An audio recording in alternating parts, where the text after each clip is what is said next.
Turkish president उर्दगान का Ethiopia का visit, कुछ सख्त पैगामात और यूरोप जैसी ये चमकती हुई सड़कें। आज के इस वीडियो में हम जिक्र करेंगे उर्दगान के इथियोपिया के इस विजिट के बारे में, जिसमें दोनों साइड्स ने एक दूसरे को अपने पैगामात दे दिए हैं। लेकिन इंटरेस्टिंग चीज़ ये है कि इन दोनों के दरमियान होने वाली बातचीत को मीडिया ने कोई ज़्यादा कवरेज नहीं दी, लेकिन एक चीज़ वायरल ज़रूर हो गई, इथियोपिया की सड़कें। आज की इस वीडियो में हम जानने की कोशिश करेंगे वो जो मीडिया ने कवर नहीं किया, यानी क्या बातचीत हुई है, क्या एक्सपेक्टेशंस है इथियोपिया की उर्दगान से, और उर्दगान ने क्या सख्त पैगाम दिया इनके प्राइम मिनिस्टर को। और हम ये भी देखेंगे कि ये जो मनाजिर हैं क्या ये वाकई इथियोपिया के हैं, और इसको लेकर किस तरह पूरी दुनिया का सोशल मीडिया हैरान और परेशान हो गया कि क्या ये वाकई एक अफ्रीकन मुल्क की सड़कें हैं। तो आइए जानते हैं उर्दगान के इस विजिट का मकसद और इथियोपिया की ये ज़बरदस्त सड़कें और इंफ्रास्ट्रक्चर।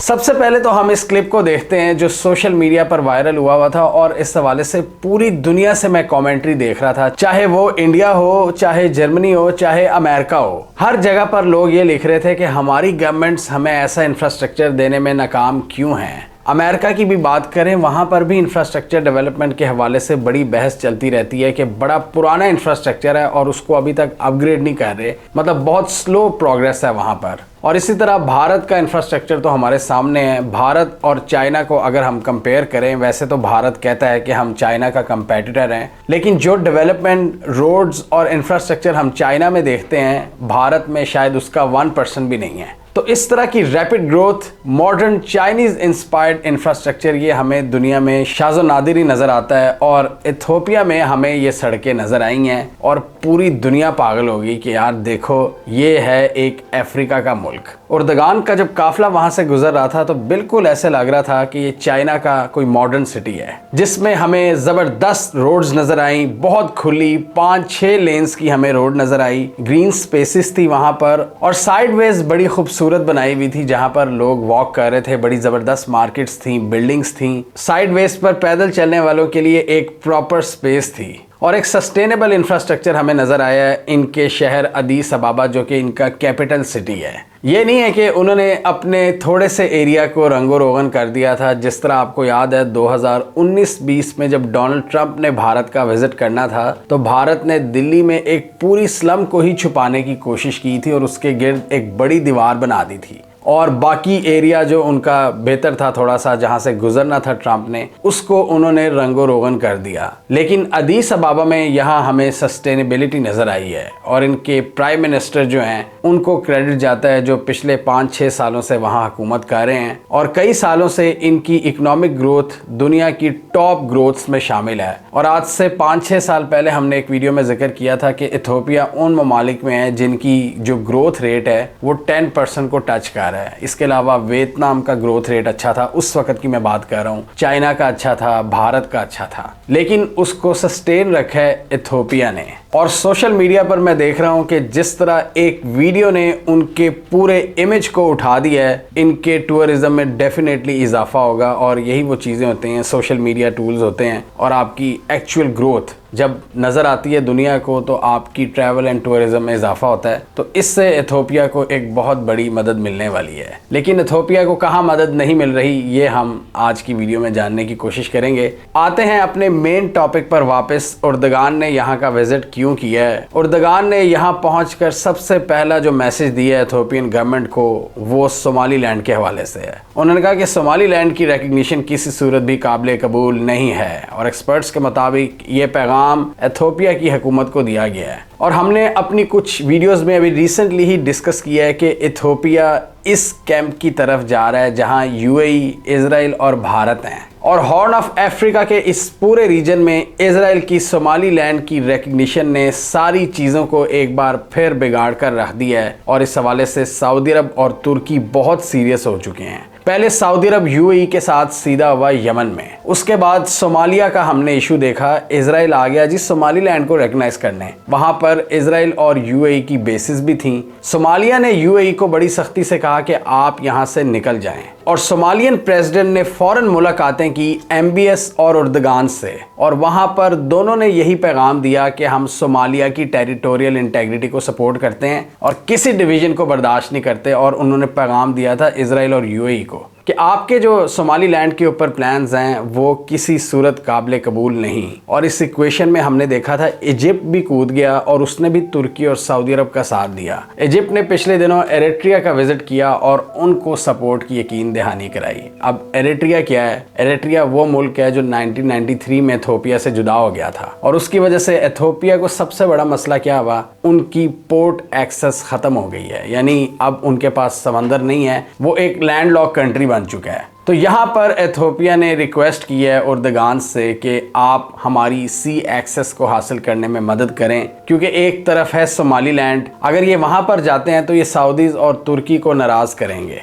एरिट्रिया इन्हें जगह नहीं देगा, उनके एरिट्रिया से अपने पंगे हैं। तो यहाँ पर एथियोपिया पोर्ट्स के हवाले से काफ़ी परेशान हो चुका है, और इसलिए उन्होंने उर्दगान को कहा है कि आप इस सिलसिले में हमारी मदद करें। इससे पहले उर्दगान ने तकरीबन 1.5 साल पहले सोमालिया और एथियोपिया के दरमियान फासले कम करवाए थे। बहुत ज़्यादा टेंशन्स बढ़ गई थी जब एथियोपिया ने उस वक्त फैसला किया था कि हम सोमालीलैंड का इस्तेमाल करेंगे पोर्ट कनेक्टिविटी के लिए, यानी रेड सी तक पहुँचने के लिए, अपनी आलमी तिजारत को एग्जीक्यूट करने के लिए। तो जब मामला बहुत हद तक आगे बढ़ गए थे तो उर्दगान ने इनकी दोस्ती करवाई थी, और उर्दगान तब से ही एथियोपिया को कह रहे हैं कि मैं आपका कुछ करता हूं, लेकिन अभी तक कोई परमानेंट सोल्यूशन नहीं उनका निकला कि किस पोर्ट का वो इस्तेमाल करेंगे। लेकिन इस सारी सूरत हाल में एक चीज़ ये हुई कि इजराइल ने जब सोमालीलैंड को रिकग्नाइज किया है तो ये अब एथियोपिया को भी अपनी साइड पर करने की कोशिश कर रहे हैं, और उसको एक लालच दे रहे हैं ये इजरायलीज और यूएई कि आपको डायरेक्ट एक्सेस मिल सकती है सोमालीलैंड के पोर्ट्स की, बरबरा, बसासो पोर्ट वगैरह जो सोमालीलैंड के रीजन में है, यानी वो रीजन जो सोमालिया के सेपरेटिस्ट कहते हैं कि ये एक अलग मुल्क है। वैसे किसी ने इसको रिकग्नाइज नहीं किया सिवाय इजराइल के। यूएई अभी सोच रहा है, लेकिन यूएई को अंदाज़ा है कि अगर मैंने सोमालीलैंड को रिकग्नाइज किया तो सऊदी अरब का कहर नाजिल हो जाएगा। पहले भी सऊदी अरब ने इन पर कहर ढाया यमन में, तो अब वो एक और बड़ा पंगा बर्दाश्त नहीं कर सकते। अंदर खाते तो वो है उनका एक ब्लॉक जो सोमालीलैंड के साथ ये मूव्स ले रहा है ताकि इस रीजन में एक उजारादारी कायम की जाए, इन्फ्लुएंस कायम किया जाए। तो यहाँ पर ये एथियोपिया को मिलाने की भी कोशिश कर रहे हैं, और इस सारी सूरत हाल में इजराइल यूएई के साथ साथ भारत अपने रवाबित बढ़ा रहा है एथियोपिया से। और मोदी के विजिट में भी मोदी ने इनको बड़ी सपोर्ट की यकीन दहानी कराई, और इन्होंने भी मोदी का ज़बरदस्त इस्तकबाल किया था। और इस वीडियो में हमने डिस्कस किया था कि 2 कैंप्स बन गए हैं इस पूरे रीजन में। एक तरफ है भारत, एथियोपिया, यूएई और इजराइल, और इनका एक बच्चा सोमालीलैंड, और दूसरी तरफ है सऊदी अरब, तुर्की, मिस्र और सोमालिया, जो नहीं चाहते कि इस इलाके में सेपरेटिस्ट को सपोर्ट किया जाए। तो यहाँ पर उर्दगान ने भी क्लियर मैसेज दे दिया है एथियोपिया के प्राइम मिनिस्टर को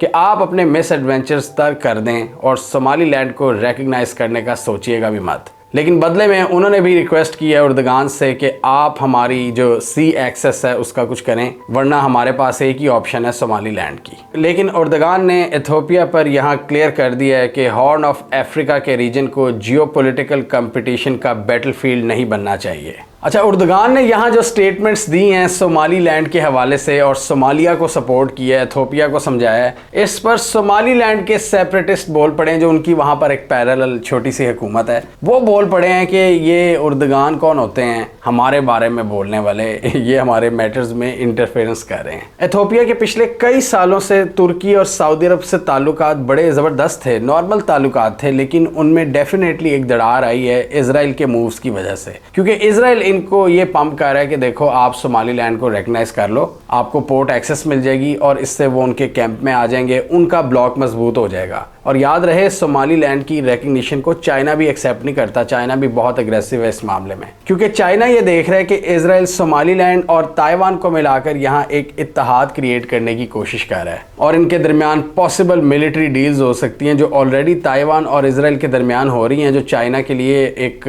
बड़ी डिस्टर्बिंग सिचुएशन है। तो एथियोपिया के ताल्लुकात तुर्की और सऊदी अरब से बेहतर ही जा रहे थे, लेकिन ये सोमालीलैंड की डेवलपमेंट्स की वजह से कुछ ख़राब होना शुरू हुए हैं, और इनको अब मैसेज मैसेजिंग दी जा रही है सऊदीज की जानिब से भी और तुर्कों की जानिब से भी कि सोमालीलैंड में कोई पंगा ना करना। और पिछले दिनों हमने देखा था सऊदी फॉरेन मिनिस्टर ये इथोपियन प्राइम मिनिस्टर से बातचीत कर रहे थे, एक मुलाकात हुई थी और उसमें ये इथोपिया के प्राइम मिनिस्टर बड़े कैजुअल वे में बैठे हुए थे, टांग पे टांग रख के, और कुछ सऊदी मीडिया के कमेंटेटर्स बड़ी तनकीद कर रहे थे इन पर कि इनको बैठने की तमीज़ नहीं है। हमारे यहाँ पर टॉप ऑफिशियल्स बैठे हुए हैं, इतने रिस्पेक्टेड लोग हैं सऊदी हुकूमत के, और आप ऐसे बातचीत कर रहे हो। तो यहाँ शायद इथोपिया के प्राइम मिनिस्टर ने भी कोई पैगाम देने की कोशिश की थी कि आप हमें सोमालीलैंड के मामले पर डिक्टेट नहीं कर सकते। लेकिन सऊदी अरब ये चाहता है कि नॉन स्टेट एक्टर्स को सपोर्ट ना किया जाए और ऑफिशियल हुकूमतों के साथ ताल्लुकात को बेहतर किया जाए। उन्होंने सोमालिया से भी बातचीत की, तुर्की से, मिस्र से। और मिस्र ने क्या किया, इस वीडियो में हमने जिक्र किया था कि उन्होंने बातचीत की एरिट्रिया के प्रेसिडेंट से। एरिट्रिया जो कि इथोपिया से अलहदा हुआ है, तो वो जाकर पहुंच गए एरिट्रिया के पास। और मिस्र का पंगा किससे है? इथोपिया से। एक और बहुत बड़ा मसला डैम का है। इथोपिया दरियाए नील पर एक बहुत बड़ा डैम बना रहा है, जिससे मिस्र को ये डर है कि उनकी वाटर सप्लाईज में शॉर्टेजेस हो जाएंगी, और इसलिए वो एक बार फिर एरिट्रिया से पिंगे बढ़ा रहे हैं और एरिट्रिया को सऊदी कैंप में लाना चाहते हैं इथोपिया को मैसेज देने के लिए। तो एक चीज़ तो क्लियर है कि सऊदी अरब, तुर्की, मिस्र और सोमालिया की ऑफिशियल हुकूमत ये सब एक पेज पर हैं और एरिट्रिया को भी शामिल करने की कोशिश कर रहे हैं। और दूसरी तरफ है भारत, यूएई, सोमालीलैंड और इजराइल। और यही अब पैगाम दिया है उर्दगान ने कि आप उस कैंप की तरफ इतना ना जाना कि आप हमारे हाथ से निकल जाएं, क्योंकि आपकी हमारे से भी हिस्टोरिकल दोस्ती है, हमारे ताल्लुकात हैं, ट्रेड है, वो फिर ख़त्म हो जाएगी सारी। और इसलिए इथोपियन प्राइम मिनिस्टर ने फिर उर्दगान से कुछ डिमांड्स की हैं कि अगर आप नहीं चाहते कि हम उस कैंप में जाएं तो फिर हमारी भी डिमांड्स हैं, हमें भी रेड सी की एक्सेस चाहिए और इसके अलावा टर्किश इन्वेस्टमेंट भी चाहिए कंस्ट्रक्शन में, टेक्नोलॉजी में, डिफेंस में। तो यहाँ उर्दगान एक कोशिश ये भी कर सकते हैं कि इथोपिया की दोस्ती करवाई जाए सोमालिया से, यानी सोमालिया की जो ऑफिशियल हुकूमत है, और वहाँ से इनको कोई समंदरी रास्ता दिया जाए, इनकी जो ट्रेड है वो सोमालिया के ज़रिए हो, क्योंकि एरिट्रिया वाला मामला बड़ा मुश्किल है। एरिट्रिया से इनके पंगे चल रहे हैं। सोमालीलैंड को करेंगे तो वो एक बड़ी जियोपॉलिटिकल टेंशन है, तो एक ही ऑप्शन रह जाती है, सोमालिया। एक ऑप्शन इनके पास जिबूटी की भी है, जहां पर चाइना की मिलिट्री प्रेजेंस है, चाइना की बेसिस हैं, और यहां से चाइना देखता है अपने ट्रेड के ऑपरेशंस जो वेस्टर्न इंडियन ओशियन और अफ्रीकन रीजन में होते हैं, इसलिए चाइना वहां पर बैठा हुआ है अपनी ट्रेड को सिक्योर करने के लिए। तो जिबूटी वाला भी रास्ता है। पाकिस्तान में पिछले कुछ सालों में इंटरनेट के साथ जो छेड़छाड़ की गई है, डिफरेंट कदगनें लगाई गई हैं मीडिया पर, और भारत में कुछ पाकिस्तानी चैनल्स को बैन किया गया है। इसकी वजह से हमारे जो डेली ऑपरेशंस हैं उनको मैनेज करना बहुत मुश्किल हो रहा है, और ये डर है कि हम वाइट साइट को बंद भी कर सकते हैं। इन चैलेंजेस की वजह से एल्गोरिदम भी शायद कंफ्यूज हो चुका है और हमारी व्यूअरशिप में कमी आ रही है। क्लियरली हमारी आवाम की टेंडेंसी फैमिली व्लॉगर्स की तरफ है, जिनको मिलियंस ऑफ व्यूज़ मिल जाते हैं। आप सब जानते हैं कि हम अपने काम में ज़्यादा से ज़्यादा रिसर्च और फैक्ट्स डालने की कोशिश करते हैं और हमेशा क्रेडिबल स्टोरीज़ आप तक पहुंचाते हैं। और अगर आप चाहते हैं कि हमारा ये क्वालिटी काम जारी रहे तो आप हमें पेट्रियन पर सपोर्ट कर सकते हैं। ये महज एक काम ही नहीं बल्कि एक बहुत बड़ी जिम्मेदारी है जो आपको हमसे कनेक्ट करती है, जिसकी वजह से हम क्वालिटी पर फोकस करते हैं। और अगर आप चाहते हैं कि हमारा ये काम बरकरार रहे, इसी तरह चलता रहे, तो आप हमें पेट्रियन पर सपोर्ट कर सकते हैं। हमारे कंटेंट पर ब्रांड्स भी नहीं आते और इसलिए आप लोगों की सपोर्ट ही इसको एक पुश दे सकती है। जिबूटी इनकी ज़्यादातर एक्सपोर्ट्स को हैंडल कर रहा था, लेकिन पिछले कुछ महीनों से जिबूटी के साथ भी बड़े मसले चल रहे हैं इन जियोपॉलिटिकल शिफ्ट्स की वजह से, और ऑलरेडी $2 बिलियन ये सालाना जिबूटी को किराया देते हैं उनकी पोर्ट्स को यूज़ करने के लिए। इसलिए वो फिर बरबरा सोमालीलैंड की जानिब देख रहे हैं, जिस पर चाइना बड़ा गुस्सा होता है, और चाइना जिबूटी पर बैठा हुआ है और जिबूटी यहाँ फिर सख्त रूल्स अप्लाई कर रहा है। इस वजह से इनको मज़ीद ऑप्शंस चाहिए पोर्ट्स की। थोड़ी बहुत ये सूडान और कीनिया की भी पोर्ट्स का इस्तेमाल करते हैं, लेकिन वो बहुत लंबे रास्ते हैं, तो इनको शॉर्टेस्ट रूट चाहिए। जिबूटी शॉर्टेस्ट था, सोमालीलैंड के ऊपर बरबरा पोर्ट एक शॉर्टेस्ट रूट है जो कि बड़े मसाइल को जन्म देगी, सऊदी अरब से इनकी लड़ाई करवा देगी। और फिर एरिट्रिया है जिससे ऑलरेडी ये लड़ रहे हैं, तो काफ़ी कॉम्प्लेक्स सिचुएशन है, जिसकी वजह से इन्होंने उर्दगान से डिमांड की है कि आप लॉबिंग करें। तो इस वक्त 2 कैंप्स हैं। एक इजराइल वाला कैंप है जो कि इथोपिया को कह रहा है कि आप सोमालीलैंड वाला रास्ता यूज़ करें, और उर्दगान और सऊदीज़ ये कह रहे हैं कि आप ऐसा बिल्कुल मत करिएगा, हम आपके लिए कोई रास्ता निकाल लेंगे। और वो मोस्ट प्रोबेबली सोमालिया के रास्ते ही हो सकता है कि अगर आपके ताल्लुकात बेहतर होंगे सोमालिया से, और वो तभी बेहतर होंगे जब आप सोमालीलैंड का शोशा छोड़ देंगे। जब एरिट्रिया इथियोपिया से अलहदा हुआ था तो इनकी तकरीबन 1350 किलोमीटर की जो कोस्ट लाइन थी रेड सी के ऊपर, ये उससे महरूम हो गए और आज तक महरूम ही हैं। और यहाँ इनकी नज़र एरिट्रिया की असाब पोर्ट पर भी है जो इथियोपिया के बॉर्डर से सिर्फ 60 किलोमीटर की दूरी पर है और जो कभी इथियोपिया का पार्ट हुआ करता था। तो इनकी ये बड़ी शदीद ख्वाहिश है कि ये पोर्ट इन्हें मिल जाए और बाज़ औक़ात इन्होंने धमकी भी लगाई हुई है कि एरिट्रिया से हम ये छीन लेंगे और इस पोर्ट पर हमारा राइट है। और इथियोपिया का एक कॉन्फ्लिक्टेड जोन है तिग्रे रीजन जो कि एरिट्रिया से बॉर्डर शेयर करता है। यहाँ पर पिछले 30 सालों में 1 लाख से ज़ायद बंदा मर चुका है और आज से 4 साल पहले जब यहाँ पर दोबारा कॉन्फ्लिक्ट शुरू हुआ था तो एरिट्रिया ने इनको सपोर्ट किया था इस रीजन में। लेकिन अब डर यह है कि इथियोपिया के तिग्रे रीजन में अगर मामला दोबारा ख़राब होते हैं तो फिर इनके एरिट्रिया से मामला बिगड़ जाएंगे, यानी अब एरिट्रिया इनकी मदद नहीं करेगा और इससे इथियोपिया के एरिट्रिया की पोर्ट इस्तेमाल करने के ख्वाब मज़ीद चकनाचूर होंगे, यानी चांस ख़त्म हो जाएगा अगर इस इलाके में कॉन्फ्लिक्ट दोबारा जन्म लेता है। तो पिछले कुछ महीनों से इथियोपियन गवर्नमेंट यहाँ पर फिर मिलिट्री बिल्डअप कर रही है और इसके जवाब में एरिट्रिया भी अपनी फोर्सेस पहुँचा रहा है बॉर्डर एरियाज़ पर। बैंक्स में कैश ख़त्म हो चुका है और लोगों के पास जॉब्स नहीं हैं। और यहाँ पर इथियोपियन पीएम एबी का ये भी कहना था कि ये ज्यादती है, 13 करोड़ की आबादी वाले मुल्क के पास कोई सी एक्सेस नहीं। उन्होंने कहा ये नहीं हो सकता कि जियोपॉलिटिकल टेंशंस और हमारे दुश्मनों की साजिशों की वजह से हम इतने अरसे जियोग्राफिकल प्रिजनर बने रहें। तो इस सिलसिले में उर्दगान ने कहा है कि ठीक है, हम अपनी ट्रेड को बढ़ाएंगे आहिस्ता आहिस्ता। इस हवाले से कुछ एनर्जी मुआहदे भी हुए हैं। हॉर्न ऑफ अफ्रीका का रीजन जियोपॉलिटिकल टेंशंस का शिकार हो रहा है और बहुत सी पावर्स यहाँ पर अपना इन्फ्लुएंस बढ़ाने की कोशिश कर रही हैं। सऊदी अरब और यूएई की टसल तो हमने देखी ही इस रीजन में और सऊदी अरब ने फिलहाल एक बर्तरी हासिल की है।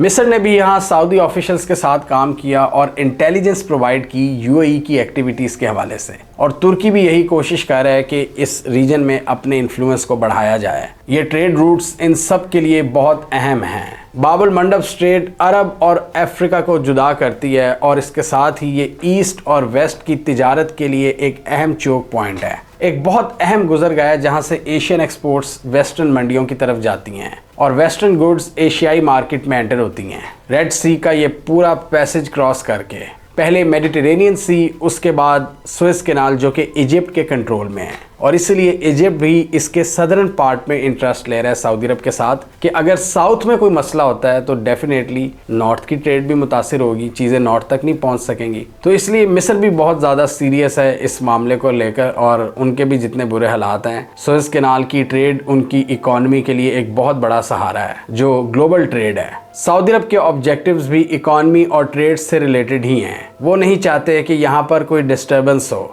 वो नहीं चाहते कि नॉन स्टेट एक्टर्स की वजह से इन ममालिक में कोई शोरिश हो, और तुर्की अपने स्ट्रेटेजिक इन्फ्लुएंस में इजाफा चाहता है और इसलिए सोमालिया के पानियों में इन्होंने डीप सी ड्रिलिंग वेसल भेजी है जो कि एक्सप्लोर करेगी ऑयल एंड गैस के रिजर्व्स को, जो कि तुर्की के मैरीटाइम जोन के बाहर पहला एक्सप्लोरेशन मिशन होगा। तुर्की ने तो मिलिटरीली भी सपोर्ट किया सोमालिया को और वहाँ पर अपने कुछ जहाज़ भी पहुँचाए हैं और सऊदी अरब भी सोमालिया को हर तरह से सपोर्ट देने पर गौर कर रहा है। और कुछ एक्सपर्ट्स के मुताबिक यूएई को जो अपने मुल्क से निकालने का ऐलान किया सोमालिया ने, ये सऊदीज़ के साथ मशवरे के बाद ही किया है। सोमालिया ने इजराइल पर यह भी इल्ज़ाम लगाया हुआ है कि सोमालीलैंड के ऊपर ये गज़ा के लोगों को डिस्प्लेस करके यहाँ पर आबाद करना चाहते हैं। इन्फ्लुएंस की इस जंग में आप क्या समझते हैं? क्या सऊदी अरब और तुर्की वाला कैंप जीत चुका है, यानी वो सोमालिया और इथियोपिया में अपने मफादात का तहफ़्फ़ुज़ करने में कामयाब हो गए हैं, या आपके ख्याल में जो दूसरा कैंप है जिसमें भारत, इजराइल, यूएई और सोमालीलैंड शामिल हैं, वो इथियोपिया को अपनी साइड पर करने में कामयाब हो जाएंगे, या आपके ख्याल में उर्दगान ऑलरेडी इथियोपिया को अपनी साइड पर कर चुके हैं? आप क्या समझते हैं? कमेंट कीजिए। इसके अलावा हमारा यूट्यूब चैनल सब्सक्राइब कर लें, साथ ही वो बेल आइकॉन भी दबा लें ताकि वो स्टोरीज दुनिया भर से, पाकिस्तान से जिनकी मेन स्ट्रीम मीडिया पर प्रॉपर कवरेज नहीं होती, हमारे प्लेटफॉर्म के थ्रू आप तक टाइम पर पहुंच जाएं।